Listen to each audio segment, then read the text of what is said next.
And Freedom Houston, for the Dragon procedure, we need you to execute the command in 5-alpha.2. Once that is complete, you will be go for 5-alpha.4. Alors, il y a eu plus de peur que de mal aujourd'hui dans l'espace. Les astronautes de la Station spatiale internationale ont regagné cette station après une courte évacuation pour réparer des fuites d'air, surtout du côté du modèle russe. On va parler de ce qui s'est passé avec Julie Payette, que vous connaissez bien, astronaute qui a participé à l'assemblage de la Station spatiale en 1999 et retournée dans l'espace 10 ans plus tard, en 2009. Julie Payette, bonjour. Bonjour, M. Lafrey. Alors, tout d'abord, là, expliquez-nous, les astronautes, lorsqu'ils sont mis dans une situation d'urgence comme aujourd'hui, décrivez-nous les étapes qu'ils doivent suivre là, pour se mettre en sécurité. Bien, d'abord, je dois spécifier que la fuite qui avait lieu dans un vestibule de transfert entre un module russe et un vaisseau cargo russe, c'est quelque chose qu'on connaissait déjà. Il y avait déjà cette fuite, des micro-brisures. On n'est pas trop certain d'où ça vient. C'est que la fuite a augmenté soudainement. Et lorsque la fuite augmente soudainement, là, on a un peu peur qu'il y ait une défaillance catastrophique. Alors, on demande aux astronautes d'aller tout de suite dans leur véhicule.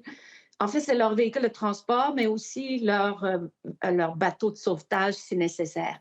Et alors, lorsqu'on donne la commande, ça va très vite. Les astronautes mettent leur scaphandre, vont à l'intérieur et font les procédures pour préparer le vaisseau en cas où il faut se désarrimer. Bon, et cette fuite d'air, là, qu'est-ce que ça veut dire, une fuite d'air dans l'espace, et quel danger ça représente?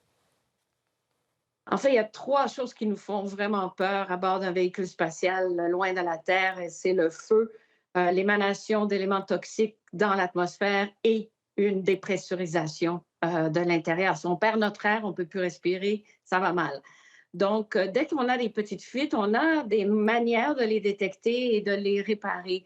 Par contre, dans le cas ce sont vraiment des micro-fissures qu'on a décelées dans un vestibule entre la station et le véhicule cargo qui vient faire du ravitaillement de manière régulière dans un vestibule. Ce qu'on fait quand le véhicule cargo n'est pas là, c'est qu'on ferme l'écoutille, puis si ça fuit dans l'espace, c'est pas grave. Là, ici, le véhicule est arrivé il y a quelques semaines, c'est un véhicule Progress, et il devait décharger et envoyer des déchets dans le véhicule. Et en faisant ça, bien, la fuite a augmenté. Et plutôt que d'essayer de réparer immédiatement, on a voulu inspecter. Et pendant l'inspection, c'est là où on a un peu plus de risques. Et donc, on a demandé à l'équipage qui, elle, était de l'autre côté de la station avec l'autre véhicule, la capsule Dragon, d'aller dans son véhicule juste au cas. Bon, vous le disiez vous-même, ça fait un bon moment du côté du modèle russe qu'on a des problèmes de fuite d'air. Comment se fait-il qu'on vit avec ce danger? C'est pas considéré assez grave pour qu'on cesse d'habiter la Station spatiale internationale? Non, c'est des micro-frissures et puis pour l'instant, c'était quand même très bien regardé et en Contrôlé? attendant de voir si on avait besoin de la colmater. Mais c'est surtout parce que c'est dans un vestibule de transfert et on peut fermer la porte, Ah. littéralement, entre la station et l'extérieur. C'est une écoutille. Et on ferme l'écoutille en général, sauf lorsqu'il y a un vaisseau de ravitaillement qui vient. Et il y en a un qui est arrivé il y a 3 semaines. Parce que la Station spatiale, Julie Payette, elle vieillit, hein? Il y a toutes sortes de problèmes. Je disais, particulièrement du côté russe, il y a des difficultés. Alors, qu'est-ce qu'on va faire avec cette station-là? On sait que d'ici quelques années, on va devoir la laisser aller. Les astronautes vont devoir revenir sur Terre. Selon vous, avec les problèmes qui s'accumulent, est-ce possible qu'on fasse revenir les équipages plus rapidement que prévu? D'abord, il faut spécifier que la station a bien dépassé le nombre d'années pour laquelle elle avait été prévue, c'est-à-dire 15. Elle a aujourd'hui plus de 25 ans, en fait 27, mais habitée en permanence depuis 25 ans, qui est un record extraordinaire de gens qui travaillent dans l'espace et qui s'entendent depuis plus d'un quart de siècle. Et donc, la station est en fin de vie.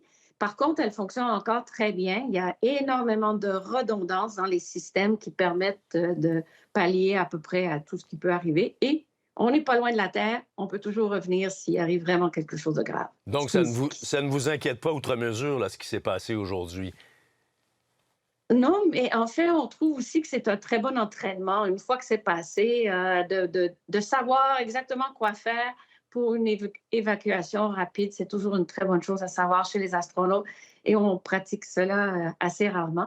Mais déjà, dès 11 heures ce matin, les astronautes étaient de retour à leur activité normale Ouais. et espéraient bien faire des expériences scientifiques pendant l'après-midi. Mais il y a un stress, là, quand même, hein? Il y a un stress, comme vous dites, on travaille, et là, hop, on rentre en mode urgence. Il y a une anxiété qui s'installe, une adrénaline aussi, là. Ah, tout à fait, mais on est bien entraîné pour ce genre de choses et, euh, et les astronautes ont répondu tout de suite. Aussi, les astronautes vont continuer à travailler avec le centre de contrôle de Moscou pour contrôler cette fuite, s'assurer que tout reste bien intègre dans la station pour qu'on puisse continuer. Au pire, on peut aussi condamner ce port d'arrimage parce qu'on en a d'autres sur la station. Julie Payette, astronaute, présidente de l'Association des explorateurs de l'espace. Ça fait un plaisir de vous accueillir. Merci beaucoup. Merci, au revoir. Au revoir.